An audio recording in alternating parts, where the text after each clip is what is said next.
الشيطان الرجيم. بسم الله الرحمن الرحيم. اقرأ باسم ربك الذي خلق خلق الإنسان من علق. اقرأ وربك الأكرم الذي علم بالقلم علم الإنسان ما لم يعلم. كلا إن الإنسان ليطغى أن رآه استغنى إن إلى ربك الرجعى. أرأيت الذي ينهى عبدا إذا صلى أرأيت إن كان على الهدى أو أمر بالتقوى أرأيت إن كذب وتولى ألم يعلم بأن الله يرى. كلا لئن لم ينته لنسفعا بالناصية ناصية كاذبة خاطية فليدع ناديه سندع الزبانية. كلا لا تطعه واسجد واقترب. صدق الله العظيم. یہ آیت سجدہ پڑھی گئی. تمام مرد حضرات چاہے مسجد کے اندر ہوں یا مسجد کے باہر ہوں یا اسی طرح پردہ نشی خواتین ماں اپنے گھر میں ہوں، جتنے بھی اس آیت کریمہ کو سنے ہیں وہ تمام کے تمام نماز کے بعد بیان کے بعد سجدہ کر لیں گے، کیونکہ سجدہ کرنا واجب ہے. اقرأ باسم ربک الذی. بسم اللہ الرحمن الرحیم. شروع کرتا ہوں اللہ کے نام سے جو بہت مہربان نہایت رحم والا ہے. اقرأ باسم ربک الذی خلق. پڑھیے اپنے رب کے نام سے جس نے تمام چیزوں کو پیدا کیا. خلق الانسان من علق. انسان کو خون کے لوتھڑے سے پیدا کیا. اقرأ پڑھیے وربک الاکرم. اور آپ کا رب بہت زیادہ کریم ہے. الذی علم بالقلم. جس نے قلم کے ذریعے علم دیا، قلم کے ذریعے سکھایا. علم الانسان ما لم یعلم. انسان کو وہ چیز سکھایا جو وہ نہیں جانتا تھا. ترتیب قرات کے اعتبار سے 96 نمبر پر اور ترتیب نزول کے اعتبار سے 1 نمبر پر کہ سب سے پہلے یہ سورت نازل ہوئی. آیات 19، الفاظ 72، حروف 290 اور یہ سورت مکی ہے. اس سورت کا ماقبل سے جوڑ کیا ہے؟ ماقبل کے اندر والتین والزیتون کے اندر انسان کی ترقی اور ترقی کا بیان ہے کہ جو لوگ ایمان لاتے ہیں اور نیک عمل کرتے ہیں ان کے لیے بلندی ہے، ان کے لیے کامیابی ہے. اور جو لوگ ایمان اور عمل سے خالی ہیں وہ لوگ ہلاکت و بربادی کے اندر ہیں، ان کے لیے ذلت اور سختی ہے. اس صورت میں بتایا گیا کہ ترقی انسان کی علم شریعت میں ہے جو اللہ سے قریب کر دے. کہ انسان کی ترقی کس چیز میں ہے؟ شریعت کے علم میں. دنیا کا علم یہ علم نہیں ہے بلکہ ہنر ہے. دنیا کا علم حاصل کرنے سے کوئی عالم منع نہیں کرتا، لیکن پہلے مسلمان بنو پھر جا کر کے تم کو ڈاکٹر انجینئر جو بننا ہے بنو، اس سے کوئی رکاوٹ نہیں. لیکن اگر شریعت سے بالکل جاہل ہو اور محض دنیاوی علوم ہو تو اس سے پھر انسان کو کامیابی نہیں. جیسا کہ اس زمانے کے اندر دیکھ رہے ہیں کہ نام کے مسلمان لیکن نبی کی شریعت پر، نبی کی ذات پر وہ لوگ اعتراض کرتے ہیں. تو بہرحال اللہ سے قریب کرنے کا ذریعہ جو ہے وہ علم شریعت ہے کہ شریعت کا علم جب حاصل ہوگا تو انسان اللہ کے قریب ہوگا. اس لیے سب سے پہلے اللہ تعالیٰ نے جب پڑھنے کا حکم نازل کیا کہ اے مسلمانوں تم پڑھو. اب ہم لوگوں کو غور کرنا ہے کہ ہم لوگ شریعت کا علم کتنا حاصل کرتے ہیں. دنیا کے علم حاصل کرنے کے لیے سال میں 50 لاکھ ڈاکٹری کا علم حاصل کرنے کے لیے خرچ کرتے ہیں، لیکن قرآن کا علم حاصل کرنے کے لیے کتنا خرچ کرتے ہیں؟ اور قرآن کے لیے خرچ کرنے کی باری آئی تو کتنا خرچ کرنے کا جذبہ ہے؟ ہر ایک آدمی اپنے دل کے اوپر ہاتھ رکھ کر کے سوچے کہ کہ کامیابی کی راہ علم شریعت کے اندر، اور اسی علم شریعت کے ذریعے انسان اللہ کا قریب ہوگا. اور اسی لیے علم سے پڑھنے سے شروع کیا کہ اقرا پڑھو، اور وقت پر ختم کیا کہ اس سے انسان جو ہے اللہ کی قربت اور نزدیکی حاصل کرے گا. تو اس اقرا اس میں رب کا تھا اور سینے سے جوڑ اور ربط ہو گیا. اس صورت کے اندر مضمون کیا ہے؟ نبوت عطا کرنے کا تذکرہ، وحی نازل ہونے کا تذکرہ، اور وحی کے ماننے والوں کی کامیابی کا تذکرہ کہ جو لوگ نبی کی شریعت کو اور وحی کو مانیں گے کامیاب رہیں گے، اور ابو جہل کا بھی تذکرہ کہ جو لوگ وحی کو نہیں مانتے ہیں وہ لوگ ناکام رہیں گے. یہ اس صورت میں چونکہ وقت سے پہلے صورت نازل ہوئی ہے، اس لیے مناسب سمجھتا ہوں کہ تھوڑا سا وحی نازل ہونے کا واقعہ بیان کروں. چنانچہ بخاری شریف کے اندر باب کیفا کانا بدء الوحی کہ حضور صلی اللہ علیہ وسلم پر کیسے وحی نازل ہوتی تھی، امام بخاری رحمۃ اللہ علیہ نے سب سے پہلے عنوان اور چیپٹر جو کام کیا ہے وحی نازل ہونے کا.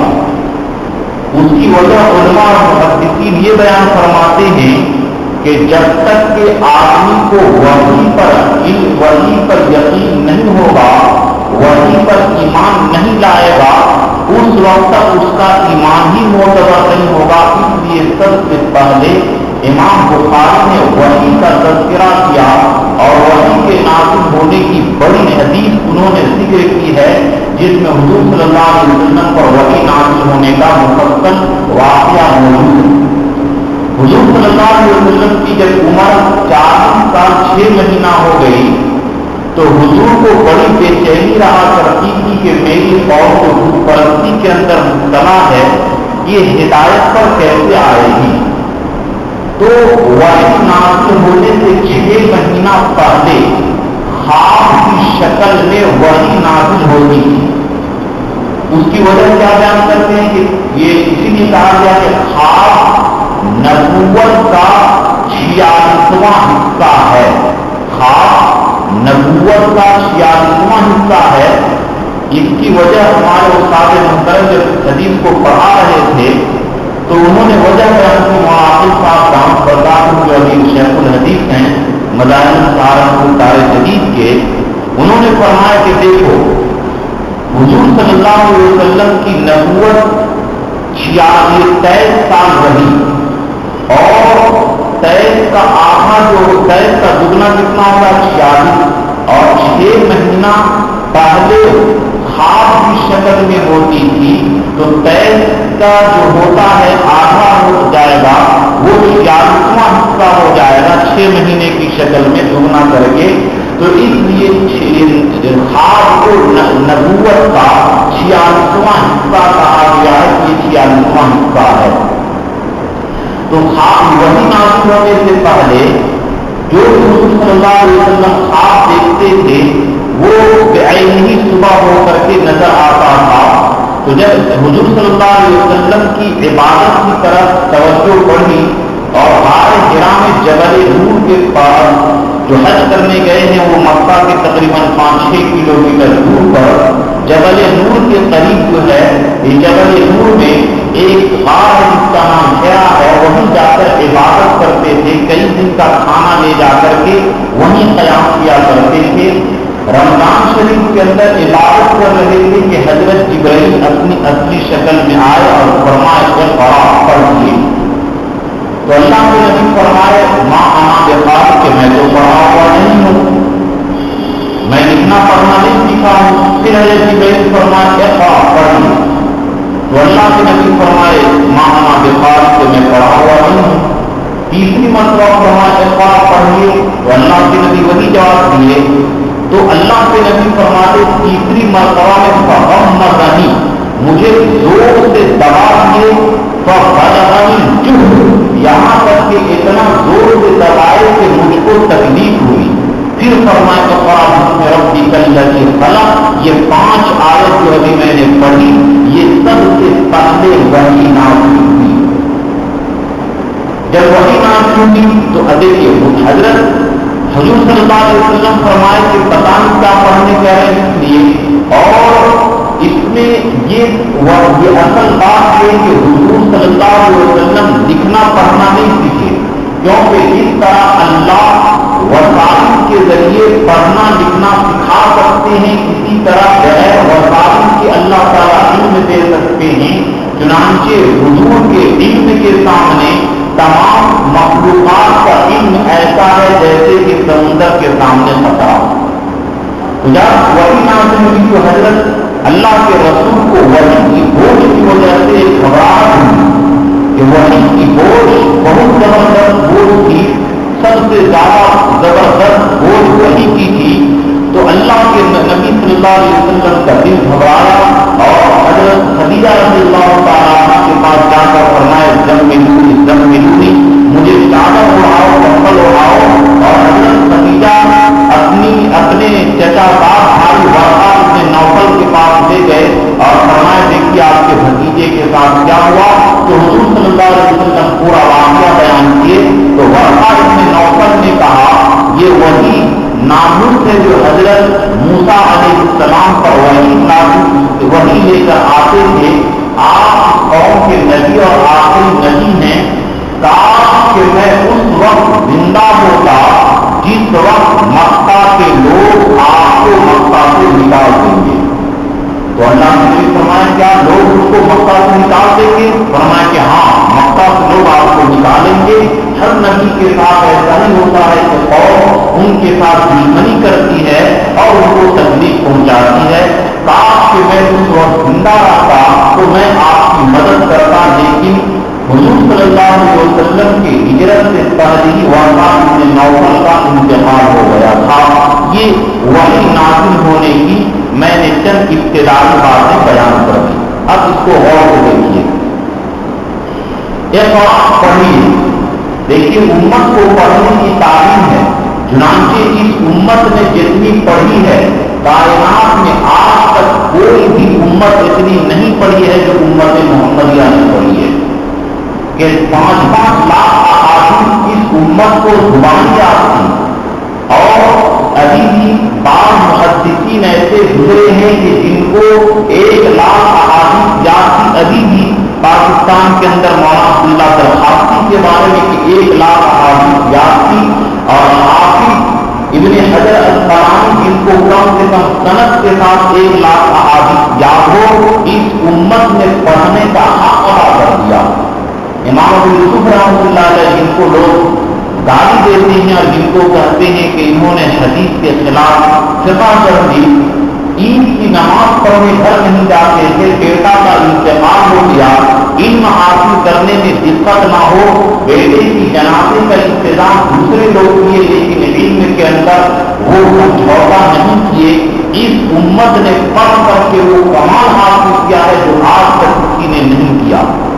اور اس زمانے کے اندر اب پڑھنے کے لوگ یہ دنیاوی تعلیم کو خوب حاصل کر رہے ہیں، 1000 روپیہ مہینہ فیس دیں گے، کوئی غم کی بات نہیں، لیکن دین کے نام پر قرآن پڑھانے والے کو، قرآن کی خدمت کرنے والے کو ہم کیا دیتے ہیں، اور دین کے بعد اگر آ جائے قرآن کے اوپر خرچ کرنے کی تو کیا کرتے ہیں، یہ سب کے سب ہم لوگوں کے انحطاط کی وجہ ہے۔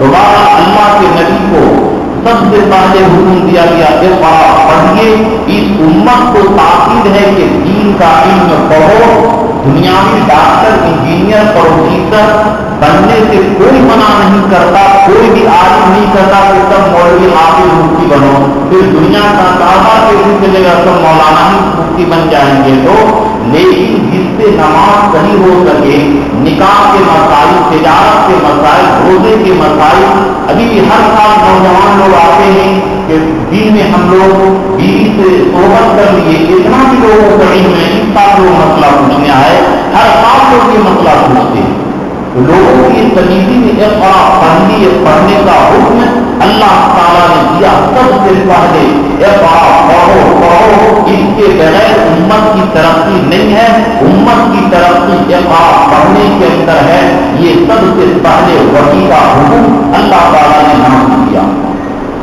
بسم رب ربک الذی، اپنے رب کے نام سے. اس میں اشارہ ہے کہ بسم اللہ پڑھ کے قرآن شروع کرو. اور ایک جگہ ہے وَإِذَا قَرَأْتَ الْقُرْآنَ فَاسْتَعِذْ بِاللَّهِ، کہ جب قرآن پڑھو تو اعوذ باللہ پڑھو، جیسا کہ شروع میں بیان کر دیا تھا کہ تلاوت سے پہلے اعوذ باللہ بسم اللہ دونوں پڑھنا چاہیے. پڑھیے اپنے رب کے نام سے الذی خلق، جس نے انسان کو پیدا کیا. یہاں پر رب کا لفظ آیا، اس میں اشارہ ہے کہ جس طرح اللہ تربیت کرتا ہے بچے کی کہ بچے ماں کے پیٹ میں بالکل کمزور، پیدا ہونے کے وقت بالکل کمزور، لیکن اللہ دودھ پینے کا علم، رونے کا علم، سب کچھ اس کو دے دیتا ہے. اسی طرح اس میں اشارہ ہے کہ اے نبی، اگرچہ آپ پڑھے ہوئے نہیں ہیں لیکن بغیر پڑھے ہوئے، بغیر سیکھے ہوئے، بغیر لکھے ہوئے ہم آپ کو وہ علم دیں گے کہ پوری کائنات کا علم آپ کے علم کے سامنے ایک سمندر کے سامنے خطرہ ہوگا. وہ علم ہم آپ کو دیں گے. یہ اللہ تعالیٰ نے اپنے نبی کو اس میں اشارہ کیا کہ اگرچہ آپ لکھنا پڑھنا نہیں سیکھے، اور اس میں لکھنا اللہ کے نبی لکھنا پڑھنا کیوں نہیں سیکھے؟ تاکہ عرب والے یہ نہ کہیں کہ حضور اپنے طرف سے قرآن پڑھ کر کے لائے ہیں. جب تم لوگ اتنے عرب یعنی بولنے والے اور اپنے آپ کو علاوہ اجر یعنی گونگے کہ جب تم اتنے پڑھے لکھے ہو قرآن جیسا تم نہیں بنا سکتے ہو، تو یہ بغیر پڑھے لکھے قرآن جیسا قرآن کیسے بنا سکتے ہیں؟ اس میں یہ حکمت کی اور ان کے استاد کی فضیلت ہو جاتی ہے، اور نبی پر کسی کی فضیلت نہیں ہونی چاہیے. اس لیے اللہ تعالیٰ نے اپنے نبی کو کسی سے پڑھنے لکھنے کا محتاج نہیں بنایا تاکہ بہتان نہ لگائیں اور نبی پر کسی کی فضیلت ظاہر نہ ہو. خلق الانسان من علق، انسان کو خون کے لوچڑے سے پیدا کیا. ایک تو پہلے تمام کائنات کو پیدا کیا، اور اب خاص کر کے انسان کی پیدائش کو بیان کر رہے ہیں. انسان کی عظمت کی وجہ سے کہ انسان کو خون کے لوچڑے سے پیدا کیا. حالانکہ اللہ تعالیٰ نے درمیان حالت کو بیان کیا. اللہ تعالیٰ نے انسان کو مٹی سے پیدا کیا. مٹی سے کلہ حاصل ہوتا ہے، کلہ کھاتا ہے، اس سے خون بنتا ہے، خون سے منی اور نطفہ بنتا ہے. وہ ماں کے پیٹ میں جا کر کے 40 دن کے بعد جمع ہوا خون ہو جاتا ہے. پھر 40 دن کے بعد اس پر یہ گوشت کا لوتھڑا بنتا ہے. پھر اللہ تعالیٰ اس میں ہڈی پیدا کرتے ہیں. ثم نکسوها لحما، پھر اللہ تعالیٰ اس کے اوپر گوشت چڑھاتے ہیں، آگا کو بناتے ہیں. پھر اس کے اندر 4 مہینہ کے بعد روح ڈالتے ہیں. یہ انسان کو اللہ تعالیٰ نے خون کے لوچڑے سے پیدا کیا. درمیان حالت کو بیان کیا کہ جس طرح انسان ماں کے پیٹ میں مجبور محض ہوتا ہے، اللہ تربیت کرتے ہیں. اے نبی اسی طریقے سے ہم آپ کو علم کے بارے میں آپ کی تربیت کریں گے اور علم ہم آپ کو سکھائیں گے. اقرأ الاکرم، پڑھیے اور آپ کا رب بہت زیادہ مہربان ہے کہ اے نبی آپ کو علم دے رہے ہیں، آپ کو وحی دے رہے ہیں. آپ اے دنیا والوں کی طرح نہیں ہیں کہ آپ کو محروم کر دیں گے. اللہ تبارک تعالیٰ آپ کو بے انتہا عنایت فرمائیں گے. الذی علم بالقلم، جس نے علم سکھایا قلم کے ذریعے. قلم کے ذریعے علم سکھایا. قلم کی 3 قسمیں ہیں، سنیے غور سے. قلم کی 3 قسمیں ہیں. ایک تو وہ قلم کہ اللہ تعالیٰ نے قلم کو پیدا کیا اور کہا تم کے لکھو، تو چنانچہ تقدیر یعنی دنیا پیدا ہونے سے پہلے سے لے کر کے قیامت تک کیا کیا حالات ہوں گے، اس قلم نے تمام چیزوں کو لکھ کر کے جب القلم بما انت لاقٍ تھی، جو باتیں ہونے والی ہیں وہ تمام باتیں قلم لکھ کر کے خشک ہو چکا ہے. جس کو تقدیر کہتے ہیں. ایک تو اللہ کا قلم تقدیر لکھنے والا، دوسرا وہ قلم ہے جو فرشتے انسان کے نام اعمال لکھتے ہیں. انسان کے جو نام اعمال ہے وَإِنَّ عَلَيْكُمْ لَحَافِظِينَ کِرَامًا کاتبین، کہ کرامن کاتبین جو لکھتے ہیں انسان کے اعمال. اور تیسرا وہ قلم جو ہم لوگ استعمال کرتے ہیں وہ قلم ہے. چنانچہ اللہ تبارک تعالیٰ نے 4 چیزوں کو اپنے ہاتھوں سے پیدا کیا. تمام کائنات کو خود یعنی پیدا ہوگا لیکن 4 چیزیں. ایک عرش ہے کہ اللہ تعالیٰ نے عرش کو، جو اللہ کا عرش ہے وہ اپنے ہاتھ سے پیدا کیے. اسی طرح قلم کو اللہ تعالیٰ ہاتھ سے پیدا کیے. جنت عدن کو اللہ تعالیٰ ہاتھ سے پیدا کیے اور آدم علیہ السلام کو اپنے ہاتھ سے پیدا کیے. 4 چیزیں ہیں. تو قلم اس کی بڑی اہمیت ہے. نون والقلم، نون والقلم وما یسطرون، یہ قسم ہے قلم کی اور اس کے لکھنے کی.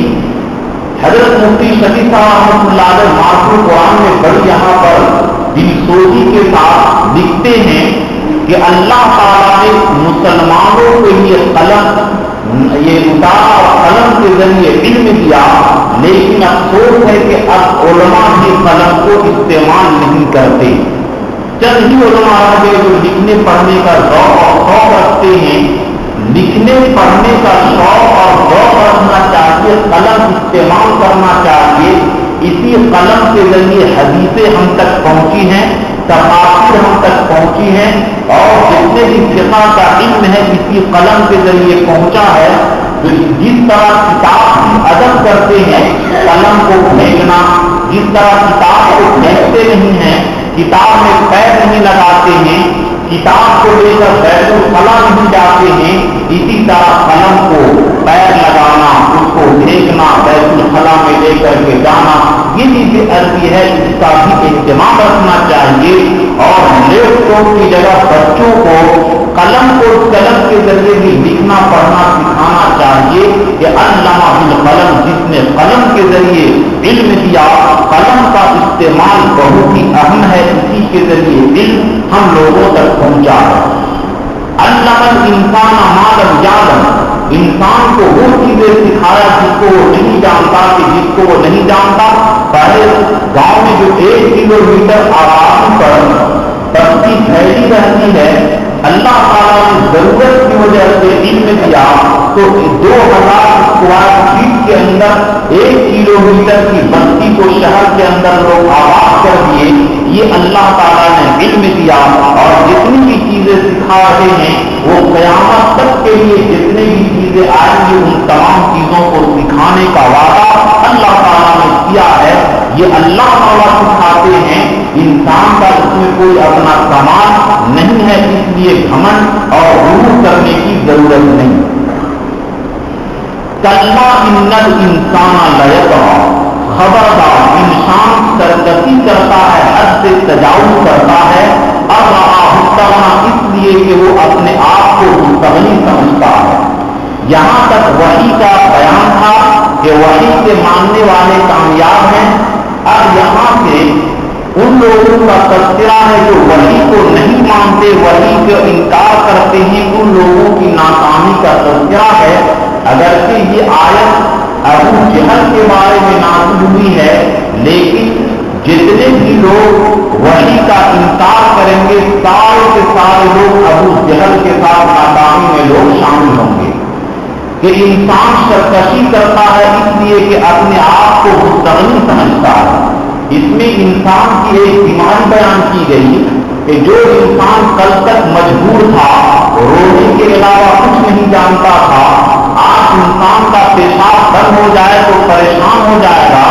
لیکن اللہ تعالیٰ دولت دے دے تو گھمنڈ آ جاتا ہے، ارے مجھ کو پہچانتا نہیں ہے، میں تو میرے مقابلے میں تو 5 پیسہ نہیں ہے، کیا دین کی بات کرتا ہے، کیا ملا گیری کرتا ہے، ہم کو ان کی ضرورت نہیں. انسان کے پاس جب پیسہ اور دولت آ جاتی ہے اور اپنے اللہ تعالیٰ اس کو دولت دے دیتے ہیں تو جب مستغنی سمجھنے لگتا ہے تو سرکشی کرتا ہے، گھمنڈ کرتا ہے، بڑی بڑی بول بولتا ہے اور لوگوں کو ستاتا ہے. حالانکہ اگر اگر اللہ تعالیٰ استنجا پانی بند کر دے تو اس کا ہوش ٹھکانے میں آ جائے گا. اللہ تعالیٰ بارش کو بند کر دے تو دیکھتے ہیں وہ کیسے غلہ خریدے گا. اس لیے کبھی بھی انسان کو گھمنڈ اور غرور نہیں کرنا چاہیے کسی بھی چیز کے حاصل ہونے کے بعد. ان الی ربک رجع، تو گھمنڈ کرتا ہے بے شک تجھ کو اپنے رب کے پاس لوٹنا ہے. بے شک تجھ کو اپنے رب کے پاس لوٹنا ہے. اللہ تعالیٰ سب چیز بتا دیں گے کہ کیونکہ اس پر گھمنڈ کرتا تھا. ارأیت الذی ینہی عبدا اذا صلی، مجھے بتاؤ اس آدمی کو بارے میں جو روکتا ہے اس بندے کو جب وہ نماز پڑھتا ہے. ارأیت ان کان علی الہدی، مجھے بتاؤ اگر وہ ہدایت پر ہو، او امر بالتقوی، یا تقوی کا حکم دیتا. یہ آیت ابو جہل کے بارے میں نازل ہوئی. حضور صلی اللہ علیہ وسلم جب نماز پڑھتے تھے تو ابو جہل کو تکلیف ہوتی تھی. ابو جہل ایک دن آ کر حضور کو کہا اے محمد نماز مت پڑھیے. تو اللہ کے نبی ڈانٹ دیے کہ بھاگو یہاں سے، تم بکواس کرتے ہو، میں پڑھوں گا نماز. تو چونکہ ابو جہل بڑا دولت والا تھا، سردار تھا، وہ عزتی محسوس کیا کہ ارے یہ مجھے ڈانٹ دیے. تو ابو جہل نے کہا کہ اگر آئندہ میں آپ کو نماز پڑھتے ہوئے دیکھ لوں گا تو قسم خدا کہ میں اپنا پاؤں آپ کی گردن پر رکھ دوں گا اور مسل دوں گا. اللہ کے نبی صلی اللہ علیہ وسلم خانے کعبہ میں گئے، نماز پڑھنے لگے اور تمام لوگوں کو جمع کر دیا تھا. دیکھو آج نعوذ باللہ محمد کے گردن پر نماز پڑھنے کی حالت میں پاؤں رکھوں گا. تمام لوگوں کو جمع کر لیا. اب لوگ ان کے حضور کے مذاق کو دیکھنا چاہتے تھے، حضور کی بے عزتی کافر لوگ دیکھنا چاہتے تھے. تو ابو جہل بڑھا آگے اور حضور نماز پڑھ رہے تھے. ابو جہل آگے بڑھا اور اچانک پیچھے لوٹ گیا. لوگوں نے کہا کیا ہو گیا؟ ابو جہل نے کہا کہ میرے درمیان اور محمد کے درمیان آگ کی خندق اور آگ کی کھائی تھی اور وہاں پرندے اور پر والے انسان کے مخلوق سے اگر ایک قدم بھی میں آگے بڑھتا تو میری بوٹی نوچ کر کے وہ برباد کرتے تھے. اور اللہ کے نبی فرمائے کہ اگر ابو جہل ایک قدم بھی آگے رکھتا تو اللہ تعالیٰ نے میری حفاظت کے لیے زبانیہ یعنی جہنم سے فرشتے بھیج دیے تھے. اس ابو جہل کی بوٹی کو نوچ کر کے رکھ دیتے اور سب کے سامنے مار کر کے موت کی گھاس اتار دیتا. لیکن یہ ابو جہل آگے نہیں بڑھا اور ڈر سے پیچھے ہٹ گیا. اسی کا اس میں تذکرہ ہے. ارأیت الذی، بتاؤ الذی، جو آدمی روکتا ہے عبدن، اس بندے کو جب وہ نماز پڑھتا ہے. کہ نبی نماز پڑھتے ہیں اور ابو جہل روکتا ہے. اسی سے پتا لگا کہ اگر کہیں مسجد میں لوگ جاتے ہیں نماز کی دعوت دینے کے لیے، لوگ مسجد سے نکال دیتے ہیں اور مسجد کو دھوتے ہیں. وہ سوچتے کہ ان کا نسل ابو جہل سے تو نہیں ہے کہ جو کام ابو جہل کرتا تھا آج یہی لوگ مسلمان کا لباس پہن کر کے ابو جہل کا کام کر رہے ہیں. وہ اپنے گریبان میں یہ منہ ڈال کر کے سوچے. ارأیت ان کان علی الہدی، نماز پڑھتا، بتاؤ اگر وہ ہدایت پر ہو کہ یہ بندہ ہدایت پر ہے. او ہمارا تقوی، اور تقوی کا حکم دیتا ہو. نبی صلی اللہ علیہ وسلم تقوی کا حکم بھی دیتے ہیں، ہدایت پر ہیں. ارأیت ان کذب وتولی، بتاؤ اگر وہ جھوٹ بولتا ہو اور منہ پھیرتا ہو. ابو جہل جھوٹا بھی ہے اور منہ بھی پھیرتا ہے. الم یعلم بان اللہ یرا، کیا وہ نہیں جانتا ہے کہ اللہ دیکھ رہا ہے؟ علماء کرام نے اور بزرگان دین نے لکھا ہے کہ جو آدمی تنہائی میں گناہ کرتا ہو تو یہ آیت پڑھے الم یعلم بان اللہ یرا، کیا نہیں جانتا ہے کہ اللہ دیکھ رہا ہے. کہ اگر ہمارے سامنے مقتدی ہو، ہمارے سامنے بیٹا ہو تو ہم گناہ نہیں کر سکتے ہیں کہ بیٹا کیا کہے گا. لیکن جب دوستوں ایک بیٹا سے ڈر ہے تو یہی آیت ذہن میں رکھیں الم یعلم بان اللہ یرا، کیا تو نہیں جانتا کہ اللہ دیکھ رہا ہے. تو یہ اس آیت کا ورد رکھنے سے انشاءاللہ اکیلے میں جو ہم گناہ کرتے ہیں گناہ نہیں کریں گے. اس لیے جو بھی اگر نعوذ باللہ یہ ہوتا ہو ان بات کو ذہن میں رکھیں. کلا یئن لم ینتہ، اللہ تعالیٰ فرماتے خبردار اگر یہ نہیں رکے گا لنصفعا بالناصیہ تو ضرور ہتھیلیں گے پیشانی پکڑ کر کے. ناصیہ تابدۃ خاطیہ، وہ پیشانی جو جھوٹ میں اور گناہ میں لکڑا ہوا ہے اور بالکل لپٹا ہوا ہے اور اس میں گھندا ہوا ہے. پر جب نہ دیا بس چاہیے کہ اپنی جماعت کو بلا لے. ابو جہل اپنی جماعت کو بلا لے. سند اس زبان یا ہم بھی جہنم کے فرشتے کو بلا لیں گے. اور اللہ تعالیٰ بلا دیے تھے. ابو جہل خیر سے آگے نہیں بڑھا ورنہ فرشتے وہ بھی وہیں پر موت دیں گے. آگے اللہ تعالیٰ نے نبی کو تسلی کی کلا ہرگز نہیں اے نبی اگر یہ ابو جہل ڈراتا ہے وہی کے احکام پر عمل کرنے سے لا ہو اس کی پیروی مت کیجیے. وقت اور سجدہ کیجیے وقت اور اللہ سے قربت حاصل کیجیے اللہ کی نزدیکی حاصل کیجیے. یہ اس حدیث کی طرف اشارہ ہے کہ انسان جب نماز پڑھتا ہے تو سب سے زیادہ قریب سجدے کی حالت میں اللہ سے ہوتا ہے. گویا اللہ کے قدموں میں انسان سر رکھ دیتا ہے. اب میرے دوستو اللہ کے قدموں میں سر رکھنے کی موقع پہنچ وقت اللہ تعالیٰ ہم کو دے رہے ہیں اور ہم کتنے بدبخت ہیں کہ نماز سے دور ہیں. ماں بہنیں کتنی بدبختی کی شکار ہے کہ گھر میں بیٹھ کر کے ٹیلی ویژن دیکھیں اور نماز نہ پڑھیں. یہ کتنی بڑی بے غیرتی کا مقام ہے کہ اللہ اپنا قریب کرنا چاہتے ہیں اور ہم لوگ اللہ سے دور بھاگتے ہیں. تو یہ انسان جو ہے یہ خود کتنا ہی بڑا مستغنی ہو جائے لیکن اللہ سے مستغنی نہیں ہو سکتا. تو بہرحال اس صورت کا خلاصہ یہ ہے کہ اے امت تم پڑھو. تم کو پڑھنے ہی کے اندر تمہاری ترقی ہے اور تمہاری کامیابی ہے. اور خاص کر کے قلم کا استعمال کرنا سیکھو. قلم کے استعمال کے ذریعے تمہارے تک علم پہنچا ہے. وہی کی پیروی کرو. وہ قرآن کے اوپر اپنا وقت بھی لگاؤ پڑھنے کے لیے.